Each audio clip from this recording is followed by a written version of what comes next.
బనియాన్పల్లిలో ఎన్నికల ముందు ఏదైతే పేద ప్రజలందరికీ అర్హులైన ప్రతి ఒక్కరికి కూడా ఇళ్ల పట్టాలు ఇస్తామనేటువంటి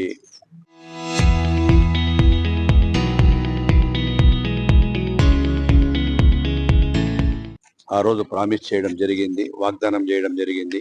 ఆ రోజు ఇచ్చిన మాట ప్రకారం ఈరోజు ఎన్ని అడ్డంకులు ఎదురైనా ఏదైతే ఈ ఎస్ఆర్బిసి కాలనీకి సంబంధించిన ల్యాండ్, అదేవిధంగా వెంకటేశ్వర స్వామిది ఇంకొక దేవాలయం వాళ్ళకు అది కూడా అవన్నీ కూడా కలిపి దానికి కూడా ఆల్టర్నేటివ్ ల్యాండ్ ఇవ్వాలని చెప్పి ఉద్దేశంతో అన్ని చూసుకున్న తర్వాత గౌరవ జాయింట్ కలెక్టర్ గారు కూడా ఇన్స్పెక్షన్ కోసం ఈరోజు వచ్చారు. త్వరలోనే ఈ యొక్క గవర్నమెంట్ ల్యాండ్ ఏదైతే ఎండోమెంట్ ఉందో ఎండోమెంట్ కూడా ఆల్టర్నేటివ్ ల్యాండ్ ఇవ్వాలనేటువంటి కొన్ని కోర్టు ఆదేశాలు ఉన్నాయి కాబట్టి వారికి కూడా సరైన ల్యాండ్స్ 2-3 ఐడెంటిఫై చేయడం జరిగింది. దీన్ని కూడా త్వరలోనే తీసుకొని ఈ యొక్క ట్రాన్స్ఫర్స్ అన్ని అయిపోయిన వెంటనే దీన్ని కాలనీని అభివృద్ధి చేసి దాదాపుగా 3,200 నుంచి 3,500 లబ్ధిదారులవి ఈరోజు లిస్టు కూడా మా దగ్గర గవర్నమెంట్ కూడా అధికారులందరూ కూడా రెడీ చేశారు. భవిష్యత్తులో ఎక్కడ కూడా జురేరు వాగులు కానీ సుప్రీంకోర్టు కానీ హైకోర్టు ఆదేశాల ప్రకారము వారు ఇచ్చిన రూల్స్ లో కూడా వ్యతిక్రమించి గత ప్రభుత్వంలో ఉండేటువంటి మాజీ శాసనసభ్యుడు ఆ రోజు వాళ్ళకు మోసం చేసి ఇచ్చినటువంటి పట్టాల వాళ్ళు నష్టపోతుంటే వారికి స్థలాలు కూడా మళ్ళీ పక్కన చూడడం జరిగింది. వీటన్నిటిని కూడా త్వరలో కంప్లీట్ చేస్తామని చెప్పి తెలియజేస్తూ ఆ ఇన్స్పెక్షన్ ఏదైతే కార్పెంటర్ కాలనీ ఇళ్ల స్థలాల గురించి కూడా జాయింట్ కలెక్టర్ గారు వచ్చారు. మిగతా వివరాలన్నీ కూడా జాయింట్ కలెక్టర్ గారు చెప్తారు. సుమారుగా 3,500 మంది బెనిఫిషరీస్ కి 2 సెంట్లు చొప్పున ఇవ్వాల్సిన హౌస్ సైట్స్ కి సంబంధించిన land identification war footing basis లో టేకప్ చేస్తున్నాము.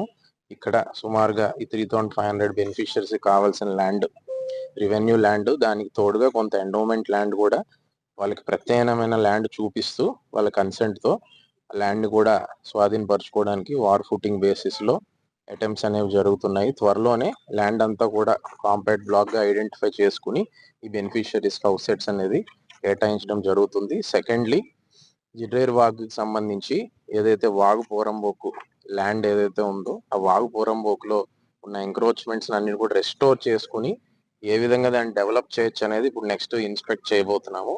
అయితే అక్కడ ఏదైతే ఎంక్రోచ్మెంట్స్ ఉన్నాయో వాళ్ళకు కూడా ఆల్టర్నేట్ గవర్నమెంట్ ల్యాండ్ మనం చూపించి వాళ్ళని అక్కడ మనం కేటాయించి ఆల్టర్నేట్ గవర్నమెంట్ ల్యాండ్ లో వాళ్ళకి కేటాయించి ఆ విధంగా వాగు పోరంబోకుని ఎవరు కూడా ఎంక్రోచ్ చేయకూడదు అనే కాన్సెప్ట్ తో మనం అక్కడ ఉన్న ఎంక్రోచ్మెంట్స్ అన్ని కూడా వాళ్ళకి ఆల్టర్నేట్ ల్యాండ్ చూపిస్తూ ఇక్కడ రెస్టోర్ చేసుకోవడం జరుగుతుంది. ల్యాండ్ ఇప్పుడు ఇన్స్పెక్ట్ చేస్తున్నామండి. అది ఇన్స్పెక్ట్ చేసి వాళ్ళకి ఆల్టర్నేటివ్ అంటే వాళ్ళ లైవ్లీహుడ్, అదే విధంగా వాళ్ళు ఎంత ఒక్కొక్కరు ఎంతెంత ఎక్స్టెంట్ ఎంక్రోచ్మెంట్లు ఉన్నది డీటెయిల్ గా సర్వే చేసుకుని వాళ్ళు లైవ్లీహుడ్ బేసిస్ కు వాడుతున్నారా లేకపోతే రెసిడెన్షియల్ కి ఏమైనా వాడుతున్నారా అనేది చూసి దాన్ని బట్టి అలాట్మెంట్ అనేది చేస్తాం. మనం ఆల్టర్నేట్ ల్యాండ్ కూడా దానికి ఐడెంటిఫై చేస్తాం. చరిత్ర సృష్టించినోడు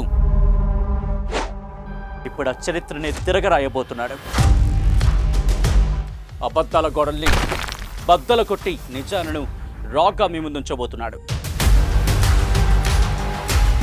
నిజమైన వార్తల కోసం వెంటనే డౌన్లోడ్ చేసుకోండి రా యాప్ని.